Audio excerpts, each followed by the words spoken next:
fillah dapat diterima Allah Subhanahu wa taala, sehingga apa yang kita perjuangkan, apa yang kita belakan dapat diterima Allah Subhanahu wa taala. Amin Allahumma amin. Dan bisa memberikan syafaat terutama kepada keluarga kita semua, umumnya kepada kaum muslimin semua. Allahumma amin. Nabi Muhammad SAW bersabda, barang siapa yang mencintai saya atau barang siapa yang mencintai sesuatu, maka dia akan memperbanyak menyebut sesuatu tersebut, mengingat-ingat sesuatu tersebut. Kita kalau cinta, suka sama Nabi Muhammad SAW, bagaimana kita cara mengimplementasikan cinta tersebut? Bagaimana kita membuktikan cinta kita tersebut? Salah satunya memperbanyak membaca sholawat. Memperbanyak membaca sholawat. Yang kedua, melakukan apa yang diperintah Allah Subhanahu wa taala melalui syariat Islam, melalui lisan Nabi Muhammad sallallahu alaihi wasallam. Jadi semua apa yang diperintahkan Nabi, maka kita wajib melakukannya. Karena apa? Qul in kuntum tuhibbunallah fattabi'uni. Jadi bagaimana kita bisa membuktikan cinta kita? Ya dengan ittiba atau meniru, melakukan apa yang diperintah Nabi Muhammad sallallahu alaihi wasallam. Karena barang siapa yang membaca sholawat kepada Nabi Muhammad sallallahu alaihi wasallam, maka sholawat tersebut kelak di hari kiamat menjadi saksi, menjadi syafaat bagi orang yang membaca sholawat tersebut.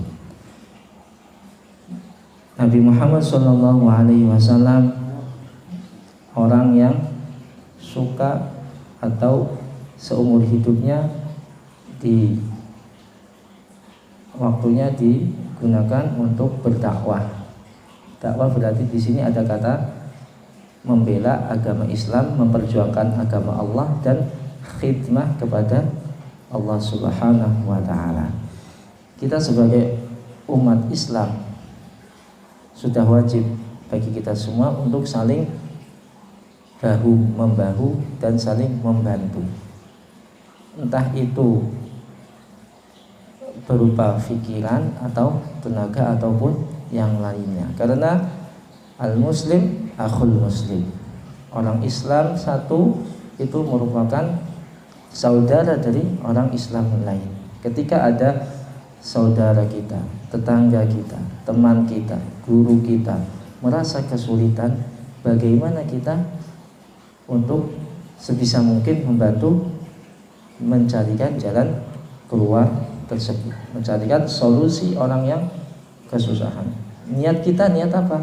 Niat menjadi khadim atau menjalin ukhuwah al-islamiyah. Karena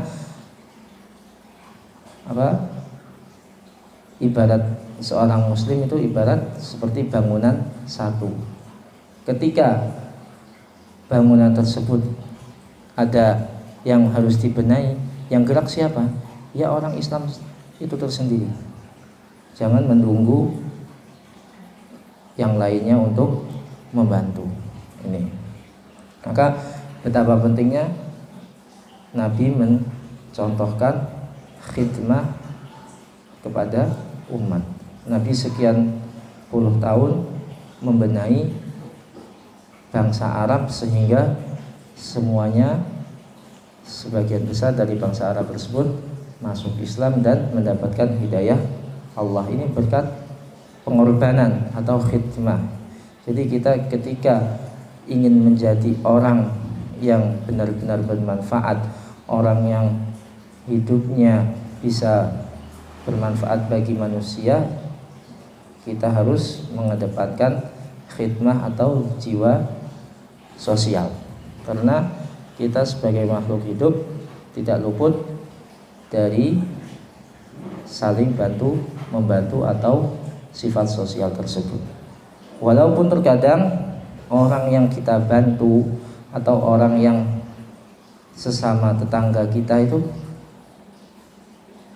belum tentu senang dengan perbuatan kita, tapi sebisa mungkin kita untuk membantunya dan tidak usah melihatkan ketika ada orang yang memuji kita, nggak usah kita memperlihatkan balasan tersebut atau membalasnya dengan kebencian lagi, tapi diusahakan sebisa mungkin kita memperbaiki orang tersebut dengan akhlak kita, perilaku kita.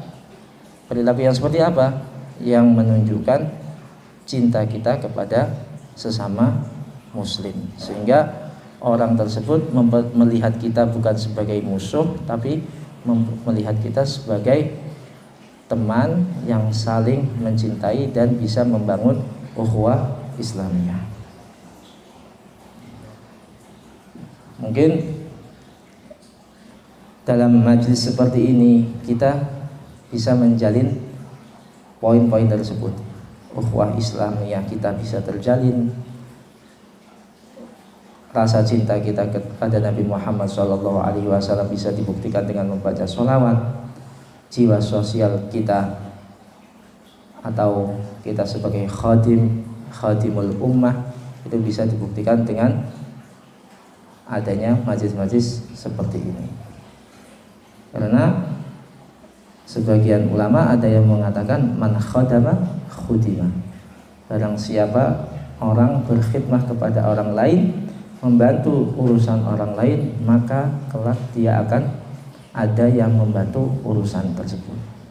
Maka kita harus tanamkan dalam hati kita jiwa sosial, jiwa membantu sesama umat Islam, tanpa melihat orang itu entah suka kepada kita atau orang itu enggak suka kepada kita. Jangan lihat di sisi itu. Yang penting ukhuwah Islamiyah tetap terjalin dan kita tetap membantu sesama umat Islam.